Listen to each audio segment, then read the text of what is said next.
မန္တလေးတိုင်းဒေသကြီးကျောက်ဆည်ခရိုင်ကျောက်ဆည်မြို့နယ်တွင်စားသုံးစီဖူလုံပူလျံရေးအတွက်နှမ်းသီးတံများကိုຫນွေမိုးဆောင်ရာသီများတွင်ရာသီမပြတ်ပြောင်းလဲ၍ဒေသအလိုက်စိုင်းနည်းစနစ်မျိုးဖြင့်စိုက်ပျိုးလျက်ရှိရာယနေ့နေ့လပိုင်းကဂျကာကြီးရွာအုပ်စုကွင်းအမှတ်292တောင်သူဥကျော်မြင့်၏စိုက်ပျိုးမြေနေကတွင်နှမ်းစိုက်ကရိယာအသုံးပြု၍ဘောင်ကြီးတင်စနစ်ဖြင့်စိုက်ပျိုးနေသည့်ຫນွေနှမ်းစိုက်ပျိုးနေမှုများအားပဲခူးတိုင်းဒေသကြီးတွင်ရှိမြို့နယ်များနှင့်မန္တလေးတိုင်းဒေသကြီးအတွင်းရှိငစုံမြို့နယ်တရားဦးမြို့နယ်များမှຫນွေနှမ်းဆိုင်တောင်သူများလာရောက်လေ့လာကြည့်ရှုခဲ့ကြောင်းသိရှိရပါသည်။ကျောက်ဆည်မြို့နယ်အတွင်းရှိຫນွေနှမ်းသီးနှံများကိုဘောင်ကြီးတင်စနစ်ဖြင့်စမာစိုက်ပျိုးရေးနည်းပညာပြီးရှိတဲ့စခန်းရှိပြည်တော်ကြီးဘုံဝင်းစင်ကွန်းတန်းလိုင်ပန်းခွာရွှေအင်းစပယ်တော်40ကိုကြီးရွာများတွင်အများဆုံးစိုက်ပျိုးကြပြီးဘောင်ကြီးတင်စနစ်ဖြင့်ຫນွေနှမ်းသီးနှံများစိုက်ပျိုးမိဆိုပါကဒီအနေထားပေါ်မူတည်၍3ဝီ4ဝီအကျယ်မြေပေါ်များပြုလုပ်ပြီးမျိုးစေ့ကြကရိယာဖြင့်စနစ်တကျစိုက်ပျိုးခြင်းကြောင့်မျိုးစေ့ကုန်ကြမှုတက်တာကြောင့်ရေသွေးရေထုတ်လူကူသဖြင့်အပင်ဖြစ်ထွန်းမှုကောင်းမွန်ကအထွတ်နှုံးတည်ကြပြီးနှမ်းတေကတွင်28တင်မှ32တင်အထိတွဲရှိကြောင်းနှမ်းဆိုင်တောင်သူများပြောပြ၍သိရှိရပါသည်ကျွန်တော်တော့ပဲခူးတိုင်းဖြူမြို့နယ်ကြီးမြို့ကြီးအောင်စုကနှမ်းဆိုင်တောင်သူဦးဝင်လိုင်ဖြစ်ပါတယ်ခင်ဗျာကျွန်တော်ကတော့နှစ်စဉ်နှမ်း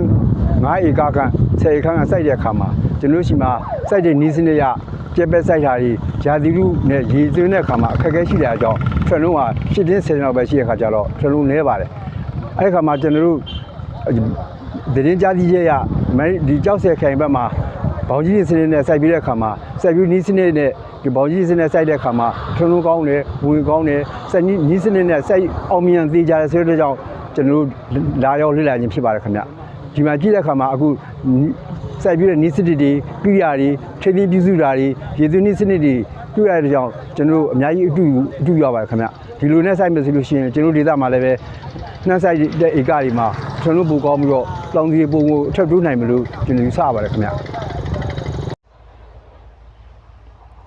ကျွန်တော်တော့မန္တလေးတိုင်းဒေသကြီးကျောက်ဆည်မြို့နယ်စိုက်ပျိုးဦးစီးဌာနမြို့နယ်ဦးစီးမှုရုံးမှာလက်ထောက်ဦးစီးမှုဒေါက်ခင်ဆွေလင်းဖြစ်ပါတယ်။ကျွန်တော်တို့ဒီနေ့မှာဆိုလို့ရှိရင်ပဲခူးတိုင်းဒေသကြီးဘက်မှာဝန်ထမ်းနဲ့တောင်သူတွေကကျောက်ဆည်မြို့နယ်မှာຫນွေနှမ်းဘောင်ကြီးတင်စနစ်စိုက်ပျိုးနေမှုကိုဝန်ထမ်းနဲ့တောင်သူပေါင်း48ဦးကနေပြီးတော့မှလာရောက်လေ့လာတာဖြစ်ပါတယ်။ကျွန်တော်တို့ကျောက်ဆည်မြို့နယ်မှာဆိုရင်ຫນွေနှမ်းစိုက်ဧက3000ကျော်ရှိတဲ့အနက်ကနေပြီးတော့မှစိုက်စနစ်တင်နေနေဆိုလို့ရှိရင်တန်းစိုက်စနစ်ရဲ့ကျက်ပတ်စနစ်ရဲ့ဘောင်ကြီးတင်စနစ်ရဲ့3မျိုးကိုစိုက်ပျိုးနေတာဖြစ်ပါတယ်။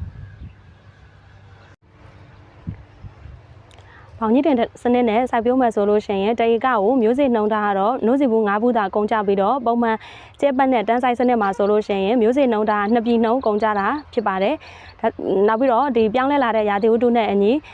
အပူချိန်လွန်ကဲတာပဲဖြစ်ဖြစ်မိုးသည်ထန်စွာရွာသွန်းတာပဲဖြစ်ဖြစ်ဒီຫນွေနှမ်းဘောင်ကြီးတင်စနစ်နဲ့စိုက်ပျိုးတာကရေသွင်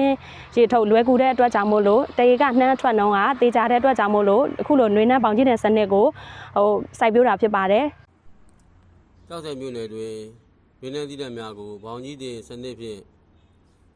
ပြည်တော်ကြီးဘုံဝင်းစင်ကွန်းတန်းလိုင်ပန်းခွာရွှေအင်းစပယ်တော်40ကိုကြီးရွာများတွင်အများဆုံးစိုက်ပျိုးကြပြီးဘောင်ကြီးတင်စနစ်ဖြင့်ຫນွေနှမ်းသီးနှံများစိုက်ပျိုးမိဆိုပါကဒီအနေထားပေါ်မူတည်၍3ဝီ4ဝီအကျယ်မြေပေါ်များပြုလုပ်ပြီးမျိုးစေ့ကြကရိယာဖြင့်စနစ်တကျစိုက်ပျိုးခြင်းကြောင့်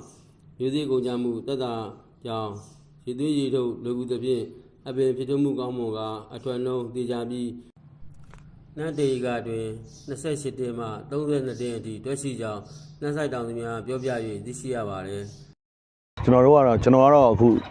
ဘိုးတိုင်းဒေသကြီးနောက်ချမ်းပြည်မြို့နယ်စိုက်ပျိုးရေးဌာနမြို့နယ်ဦးစီးမှုဦးအောင်ဆောင်ဝင်းဖြစ်ပါတယ်ကျွန်တော်တို့ပြည်ခိုင်မှာဆိုလို့ရှိရင်လည်းဒီလိုကျက်ပတ်စနစ်မဟုတ်ဘဲနဲ့ဒီလိုဘောင်ကြီးတဲ့စနစ်နဲ့စိုက်ပျိုးမယ်ဆိုရင်ဒါဟာကဲအလားလာကောင်းပြီးတော့ဒါဖြစ်နိုင်တဲ့အနေအထားကိုရှိရတဲ့အတွက်ကြောင့်ကျွန်တော်တို့စီကလက်ရှိမှာဒီနှမ်းစိုက်ပျိုးနေတဲ့တောင်သူတွေဝေးရတဲ့ဖြစ်အောင်ကျွန်တော်ခေါ်လာပြီးတော့ရှင်းလင်းပြသပြီးတော့ပြန်လဲကျွန်တော်တို့အနေနဲ့ဒီနီးစနစ်ပိုင်းတွေကိုပြန်လဲကျွန်တော်တို့ကအတူယူပြီးတော့ဆောင်ရွက်မှာဖြစ်ပါတယ်ကျွန်တော်တို့ဒါပြည်ခိုင်တောင်သူများအနေနဲ့ကျွန်တော်တို့အနေနဲ့ဒီဟာကိုလေ့လာပြီးတော့တိုက်ပါဆောင်ရွက်ခြင်းအဖြစ်ကျွန်တော်တို့ရဲ့ပြည်ခိုင်ရဲ့